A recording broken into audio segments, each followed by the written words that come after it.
Salut et bienvenue dans cette nouvelle vidéo. Aujourd'hui, je vous retrouve pour vous montrer comment créer ce type d'effet de portrait sur motif. Donc ce qu'on va faire en fait, c'est qu'on va vraiment incruster la photo de notre choix sur un pattern. Et pour l'anecdote, ça c'est un effet que j'ai découvert sur Instagram avec cet artiste qui s'appelle Lee Wagstaff, je ne sais pas si je prononce correctement. Et il fait ce genre de choses avec toutes sortes de motifs. Et vous voyez, on a un visage à chaque fois qui apparaît sur les patterns. Et donc, je vais vous montrer comment faire ça sur Photoshop. Donc, pour ça, on va créer un nouveau document. On va le faire de 1500 par 1500 pixels. Je vais faire créer. Le reste, je vais le laisser par défaut. Et ce que je vais faire, c'est que je vais aller chercher mon motif. Alors, pour le motif, je vous ai mis un site. Il y a plein de patterns ici. Si je le réactualise et que vous arrivez dessus, vous avez certainement des couleurs en violet comme ça. Ce qu'on va faire, c'est qu'on va cliquer sur Foreground Color, on va mettre du noir, ici on va mettre du blanc et ici l'opacité on va la mettre à 100%, comme ça le noir il est vraiment à 100%. Et ce que je vais faire, c'est que je vais chercher un pattern qui me plaît bien. Alors ici je voulais mes nuages, donc hop là, on va chercher les nuages. Donc on va prendre ce pattern là et j'ai juste à cliquer sur Download ici et ça va me télécharger un fichier SVG. Donc moi je l'ai déjà fait. Je vais refermer ça. Et mon fichier SVG, donc c'est celui-ci. Je vais le glisser hop là dans le haut de mon menu sur Photoshop pour l'ouvrir dans un document séparé. Là, il me propose ces réglages-là, je vais faire OK. Donc j'ai ça qui s'ouvre comme ceci. Je vais aller dans Édition, je vais faire Utiliser comme motif. On peut l'appeler par exemple, on va lui donner le même nom, Endless Clouds. Je vais faire OK. On peut fermer ici ce document, on n'en a plus besoin, on n'a pas besoin de l'enregistrer. Et ce que je vais faire ici, c'est que je vais déverrouiller ici mon calque d'arrière-plan. Je vais aller dans Incrustation de motifs. Et je vais choisir du coup le dernier motif que j'ai créé, à savoir celui-ci avec mes nuages.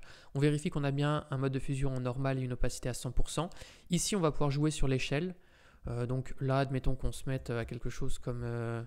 bon là, c'est un peu grand. On va se mettre, allez, admettons à 60%. Je vais faire OK. Ce que je vais faire, c'est que je vais créer un calque ici de couleur unie qui va me servir pour le fond. Là, je vais mettre une couleur, admettons, un peu crème. Voilà, on va prendre quelque chose comme ça. Je vais faire OK. On va le mettre en arrière-plan. Et ici, en fait, le fond de mon calque, je vais le mettre à 0. Donc, le calque avec le motif, vous voyez, je mets le fond à 0. Et en fait, ça me permet d'avoir le motif qui est visible sans la couleur de blanc d'arrière-plan, entre guillemets. Donc, ça, c'est ce qu'on veut. Je vais faire ensuite un clic droit sur mon motif. Alors, celui-là, je pourrais l'appeler motif.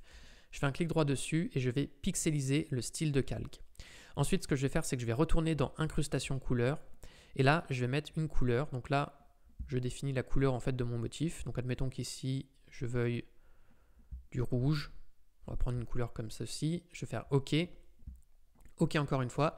Et là, je vais encore faire un clic droit et je vais pixeliser le style de calque. C'est important parce que sinon, on ne pourra pas faire le masque d'écrêtage qu'on va faire dans un instant avec ma photo. Donc là, maintenant, tout est prêt pour... hop là, incruster mon image. Je vais en appuyant sur Alt, redimensionner. Je vais mettre le visage assez vraiment zoomé pour qu'on voit vraiment la tête comme ceci. On va faire Entrée pour valider. Et ce que je vais faire, c'est que je vais aller dans... donc là, j'ai un objet dynamique. Je vais aller dans Image, Réglages. On va choisir Noir et Blanc. Je vais faire OK. Et je vais faire Alt-clic pour le placer en masque d'écrêtage. Donc Alt-clic sur le bas du calque, ici, quasiment sur le noir et blanc, Alt plus clic.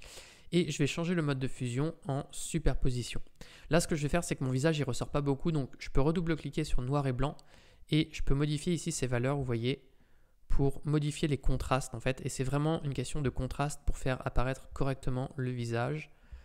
Donc ici, je peux retoucher ça et je peux aller dans Images, Réglages. Et je peux créer également un effet de niveau sur mon calque.